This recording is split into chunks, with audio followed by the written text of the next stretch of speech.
15 अगस्त 1947। आजादी की वो सुबह जिसकी चाहत में हजारों वीर शहीद हो गए। वो सुबह जिसके लिए हजारों लड़ाइयां लड़ी गई। वो सुबह जो पूरे देश की आंखों में खुशी के आंसू और मेहनत की मुस्कान लेकर आई। आपने इस सुबह के बहुत से किस्से सुने होंगे, पर उस सुबह से पहले की एक रात थी। उस एक रात में जो हुआ उसका जिक्र नहीं होता। वो रात जिसमें खुशी तो थी, लेकिन जिसमें गम भी था। 15 अगस्त के बारे में बात बहुत हो गई। आज हम बात करेंगे 14 अगस्त 1947 की। 14 अगस्त को भारतीय इतिहास का सबसे मुश्किल दिन कहा जाए तो गलत नहीं होगा। इस एक दिन में भारत का भूगोल, समाज और संस्कृति सबका बंटवारा हो गया। तो क्या हुआ था उस दिन और रात में? चलिए अब देखते हैं उस पूरे दिन की कहानी। भारत 15 अगस्त को आजाद हुआ था, लेकिन उस आजादी में जो दर्द था वो एक दिन का नहीं था। अंग्रेजों के खात्मे की ये कहानी साल 1947 की शुरुआत में लिखनी शुरू हो गई थी। ब्रिटेन में क्लेमेंट एटली की सरकार को ये उम्मीद थी कि भारत बिना बंटवारा किए सुलह और शांति के साथ आजाद होगा, लेकिन अफसोस ये उम्मीद टूट गई और 3 जून 1947 को क्लेमेंट एटली को ऑल इंडिया रेडियो पर यह अनाउंस करना पड़ा कि सदियों से तितर बितर पड़े हिंदुस्तान को हमने यूनाइट किया और हमें उम्मीद थी कि ये एकता देश के आजाद होने के बाद भी बनी रहेगी।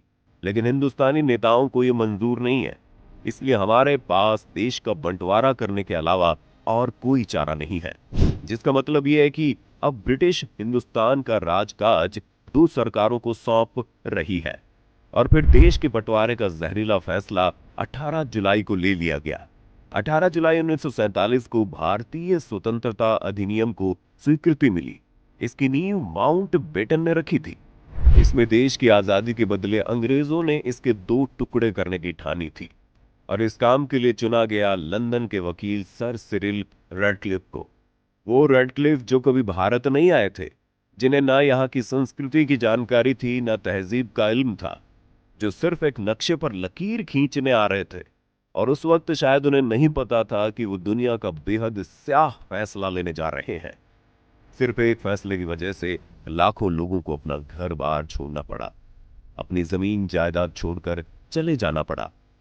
लाखों लोग मकान, दुकान और संपत्ति से रातों रात बेदखल होकर सड़क पर आ गए। भारत पाकिस्तान बंटवारे की त्रासदी सदियों तक याद रखी जाएगी। 20वीं सदी की सबसे बड़ी त्रासदियों में से एक रही। जब तय हो गया कि भारत 15 अगस्त को आजाद होगा, तो जवाहरलाल नेहरू और सरदार वल्लभ भाई पटेल ने महात्मा गांधी को खत भेजा। इस खत में लिखा था, 15 अगस्त हमारा पहला स्वाधीनता दिवस होगा। आप राष्ट्रपिता हैं, इसमें शामिल हो, अपना आशीर्वाद दें। महात्मा गांधी आजादी के दिन दिल्ली से हजारों किलोमीटर दूर बंगाल के नोआखली में थे, जहां वे हिंदुओं और मुसलमानों के बीच सांप्रदायिक हिंसा को रोकने के लिए अनशन पर थे। गांधी ने इस खत का जवाब भिजवाया, जब कलकत्ते में हिंदू मुस्लिम एक दूसरे की जान ले रहे हैं, ऐसे में मैं जश्न मनाने के लिए कैसे आ सकता हूं? मैं दंगा रोकने के लिए अपनी जान दे दूंगा।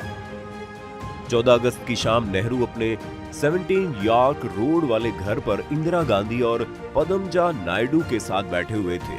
तभी एक फोन बजता है। फोन लाहौर से था। फोन रखते ही नेहरू का चेहरा लाल पड़ गया था और आंखें आंसुओं से भरी हुई थी।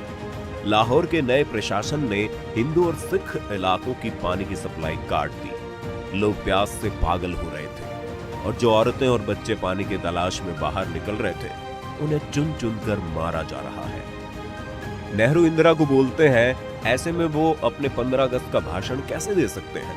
वो कैसे कह सकते हैं कि वो देश की आजादी पर खुश है, जबकि उनका लाहौर जल रहा है? 14 अगस्त 1947 की रात संविधान सभा की 5वीं बैठक में भारत की आजादी का ऐलान किया गया। बैठक की शुरुआत रात 11 बजे संविधान सभा के अध्यक्ष राजेंद्र प्रसाद की अध्यक्षता में स्वतंत्रता सेनानी सुचेता कृपलानी के वंदे मातरम गीत को गाने के साथ हुई। फिर राजेंद्र प्रसाद का अध्यक्षीय भाषण हुआ। इसके बाद डॉक्टर एस राधाकृष्णन ने संविधान सभा के सामने आजादी का प्रस्ताव रखा। फिर डॉक्टर राजेंद्र प्रसाद ने दो प्रस्ताव रखे कि वायसराय को इसकी सूचना दी जाए कि भारत का संविधान सभा ने भारत देश की सत्ता संभाल ली है। 11:55 पर संसद के सेंट्रल हॉल में नेहरू की आवाज गूंजती है। ये वो भाषण था जिसे ए टूरिस्ट विद डेस्टिनी के नाम से जाना जाता है, जिसे वो कहते हैं कि हमने नियति के साथ एक वादा किया था और अब समय आ गया है कि हम उस वादे को पूरा करें। शायद पूरी तरह नहीं, पर कम से कम जहां तक हो सके वहां तक तो जरूर। आधी रात के वक्त जब पूरी दुनिया सो रही होगी, तब भारत जीवन और आजादी की नई सुबह में अपनी आंखें खोलेगा।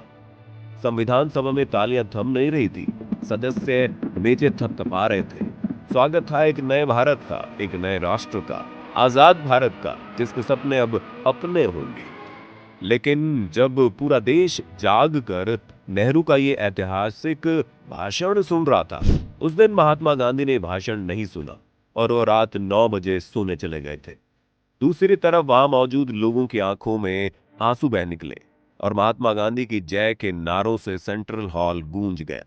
इसके बाद सुचेता कृपलानी ने, जो 60 के दशक में उत्तर प्रदेश की पहली महिला मुख्यमंत्री बनी, पहले अल्लामा इकबाल का गीत सारे जहां से अच्छा और फिर बंकिम चंद्र चटर्जी का वंदे मातरम गाया, जो बाद में भारत का राष्ट्र गीत बना। सदन के अंदर सूट पहने हुए एंग्लो इंडियन नेता फ्रैंक एंटनी ने दौड़कर जवाहरलाल नेहरू को गले लगा लिया। संसद भवन के बाहर मूसलाधार बारिश में हजारों भारतीय इस बेला का इंतजार कर रहे थे। जैसे ही नेहरू संसद भवन से बाहर निकले, मानो हर कोई उन्हें घेर लेना चाहता था। इस सभा के बाद भारत एक आजाद मुल्क बन गया था, पर अभी आपको एक दिलचस्प बात बतानी बाकी रह गई है। दरअसल हुआ यूं कि आधी रात के थोड़ी देर बाद जवाहरलाल नेहरू और राजेंद्र प्रसाद लॉर्ड माउंटबेटन को औपचारिक रूप से भारत के पहले गवर्नर जनरल बनने का न्योता देने गए। माउंटबेटन ने उनका अनुरोध स्वीकार कर लिया। उन्होंने पोर्ट वाइन की बोतल खोली और अपने हाथों से अपने मेहमानों के गिलास भरे। फिर अपना गिलास भरकर उन्होंने अपना हाथ ऊंचा किया और कहा, टू इंडिया। एक घूंट लेने के बाद नेहरू ने माउंटबेटन की तरफ अपना गिलास उठाकर कहा, किंग जॉर्ज सष्टम के लिए। नेहरू ने उन्हें एक लिफाफा दिया और कहा, इसमें उन मंत्रियों का नाम है जिन्हें कल शपथ दिलाई जाएगी। नेहरू और राजेंद्र प्रसाद के जाने के बाद जब माउंटबेटन ने लिफाफा खोला तो उनकी हंसी निकल गई, क्योंकि वो खाली था। जल्दबाजी में नेहरू उसमें मंत्रियों के नाम वाला कागज रखना भूल गए थे। कनॉट प्लेस और लाल किला हरे केसरिया और सफेद रोशनी से नहाए हुए थे। पूरे देश में खुशी की लहर थी, लेकिन इसी के एक तरफ बंटवारे का दर्द भी था, लोगों के बिछड़ने का, अपनों से अपनों के जुदा होने का। उस दर्द के बारे में अगर आप और डिटेल में जानना चाहते हैं तो नीचे दिए गए लिंक पर क्लिक करके देख सकते हैं। अगर आप उस दिन वहां मौजूद होते तो आप कैसा महसूस करते हैं, हमें कमेंट में बताइए। अगर वीडियो आपको पसंद आई तो उसे लाइक और शेयर कर दो, और अगर आप चैनल पर नए हैं तो उसे सब्सक्राइब करना मत भूलना। अगर आप ये वीडियो फेसबुक पर देख रहे हैं तो पेज को लाइक और फॉलो जरूर करना।